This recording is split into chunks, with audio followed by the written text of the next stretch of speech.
سورہ یوسف کی آیت نمبر 36 سورہ یوسف کا 5واں رکوع اور 12ویں پارے کا 15واں رکوع۔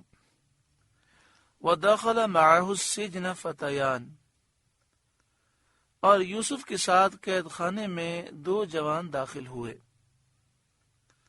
یہاں پر ایک بات میں عرض کرنا ضروری سمجھتا ہوں کہ بعض مفسرین نے یہ بات لکھی ہے کہ حضرت یوسف علیہ السلام کا یہ جو واقعہ ہے اس میں جن جن کا ذکر ہے، اس واقعے کی خوبی یہ ہے کہ اللہ تعالی نے ہر ایک کو توبہ کی توفیق عطا فرمائی اور ہر ایک کو اللہ تعالی نے اپنا قرب عطا فرمایا۔ یہ حضرت یوسف علیہ السلام کا معجزہ ہے اور آپ کا صدقہ ہے کہ بھائیوں نے ظلم کیا، انہیں بھی اللہ نے توبہ کی توفیق عطا فرمائی۔ حضرت زلیخا انہوں نے بھی توبہ کی، جس کا ذکر آخر میں آپ سماعت کریں گے۔ مصر کی ان عورتوں نے توبہ کی۔ اسی طرح اب قید خانے میں 2 جوانوں کا ذکر ہے، ان کی توبہ کا بھی ذکر ہوگا۔ بادشاہ نے بھی توبہ کی۔ اللہ تبارک و تعالی نے حضرت یوسف علیہ السلام کے صدقے میں ہر ایک کو ہدایت عطا فرمائی۔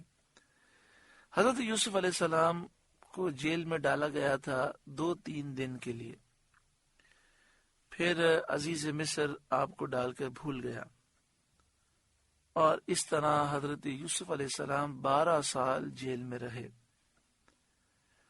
اور ان 12 سالوں میں آپ روزانہ، بعض تفسیروں میں یہ ہے کہ روزانہ آپ روزہ رکھتے اور پوری رات عبادت کرتے۔ جیل میں آپ نے تبلیغ فرمائی اور آپ نے اسلام کا درس دیا۔ جیل میں کوئی بیمار ہوتا آپ اس کی عیادت کرتے، ہمدردی کرتے، اور لوگ آپ سے مانوس ہوئے اور آپ کے علم اور آپ کی شان کے معترف ہوئے۔ حضرت یوسف علیہ السلام کے بارے میں جیل میں مشہور تھا کہ آپ خواب کی تعبیر جو بتاتے ہیں وہ بالکل حق ہوتی ہے۔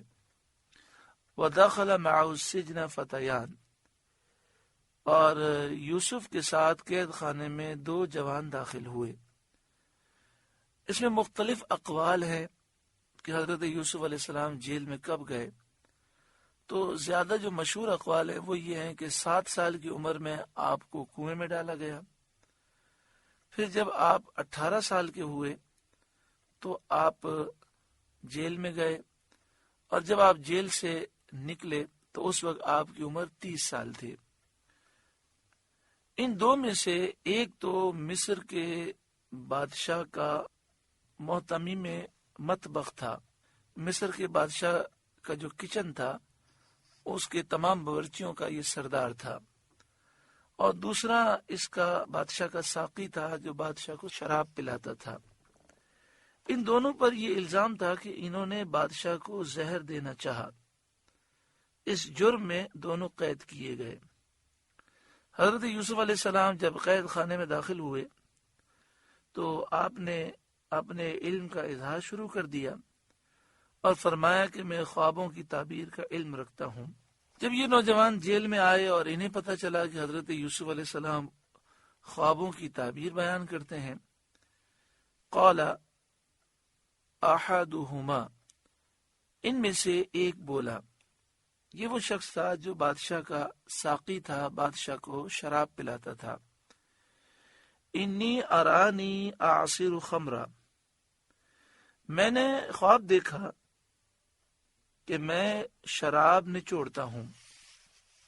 مفسرین نے فرمایا کہ اس نے یہ کہا تھا کہ میں ایک باغ میں ہوں، وہاں ایک انگور کے پودے میں 3 خوشے ہیں جو رس سے بھرے ہوئے ہیں، بادشاہ کا پیالہ میرے ہاتھ میں ہے، اور میں ان خوشوں کو نچوڑ کر اس کا رس نکال رہا ہوں تاکہ میں اس رس سے بادشاہ کے لیے شراب بناؤں۔ وقال الآخر، اور دوسرا بولا جو کہ بادشاہ کا باورچی تھا، باورچی خانے کا وہ محتمم تھا، یعنی سارے باورچیوں کا وہ سردار تھا، محتمم تھا۔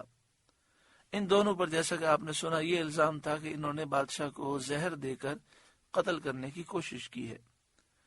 وقال الآخر، اور دوسرا بولا، انی ارانی احمل فوق رأسی خبزا، میں نے خواب دیکھا کہ میرے سر پر کچھ روٹیاں ہیں، تأکل الطیر منہ، جن میں سے پرندے کھاتے ہیں، نبئنا بتأویلہ، ہمیں اس کی تعبیر بتائیے، انا نراک من المحسنین، بے شک ہم آپ کو نیکوکار دیکھتے ہیں۔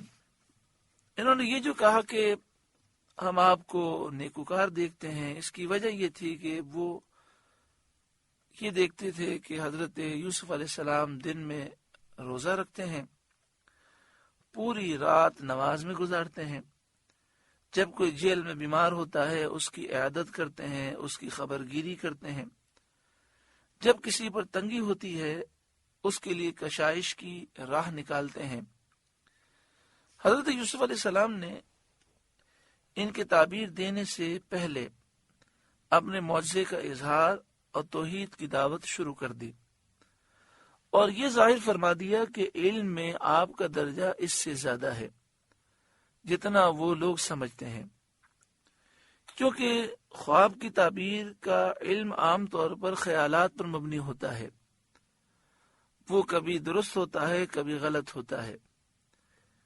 تو آپ نے یہ چاہا کہ ان پر یہ ظاہر کر دیں کہ میں خواب کی تعبیر جو دیتا ہوں یہ غیب کی خبریں ہوتی ہیں، اور میں جو فیصلے سناتا ہوں وہ اٹل ہوتے ہیں۔ میں غیب کی یقینی خبریں دینے پر قدرت رکھتا ہوں، اس سے لوگ عاجز ہیں۔ اللہ تعالی نے مجھے غیبی علوم عطا فرمائے ہیں۔ جس کو اللہ تعالیٰ غیبی علوم عطا فرمائے اس کے نزدیک خواب کی تعبیر کیا بڑی بات ہے۔ اس وقت معجزے کا اظہار آپ نے اس لیے فرمایا کہ آپ جانتے تھے کہ ان دونوں میں سے ایک کو عنقریب سولی دی جائے گی اور اسے قتل کر دیا جائے گا، یعنی دو شخص تھے، دو میں سے ایک پر الزام ثابت ہو جائے گا، تو آپ نے چاہا کہ اس کو کفر سے نکال کر اسلام میں داخل کریں اور جہنم سے بچائیں۔ یہاں پر صدر الافاضل مولانا نعیم الدین مراد آبادی علیہ رحمہ لکھتے ہیں، اس سے معلوم ہوا کہ اگر عالم اپنی علمی منزلت کا اس لیے اظہار کرے کہ لوگ اس سے نفع اٹھائیں تو یہ جائز ہے۔